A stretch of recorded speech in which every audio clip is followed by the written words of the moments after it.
तो सियासत भी अब दहशतगर्दी और इन चीज़ों से महफूज नहीं। देखा जाएगा कि आने वाले वक्तों में क्या होता है और वफाक जो है वो पाकिस्तान की तरक्की में मज़ीद क्या किरदार अदा सकता है, सूबों को कैसे इत्मीनान में लेते हैं।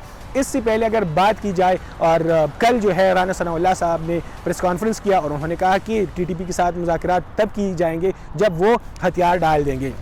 इससे पहले भी दहशतगर्दी के वाक़यात हुई, जैसे खैबर पख्तूनख्वा में बादशाह खान यूनिवर्सिटी पर हमला हुआ 20 जनवरी को, और इसके अलावा साल 2015 में इसके अलावा APS में भी आर्मी पब्लिक स्कूल में हमला किया गया, जिसमें से मुसल्लह अफराद ने, दहशतगर्दों ने बच्चों को शहीद किया गया। लेकिन उसके बाद इमरान खान जो धरने पे थे वो उन्होंने धरना ख़त्म किया और वो हुकूमत के साथ एक पेज पर हो गए और उन्होंने नेशनल एक्शन प्लान जो है वो तश्कील दी हुकूमत की जानिब से। लेकिन उस नेशनल एक्शन प्लान पर भी अभी तक कोई अमल दरामद जो है वो नज़र नहीं आ रहा है।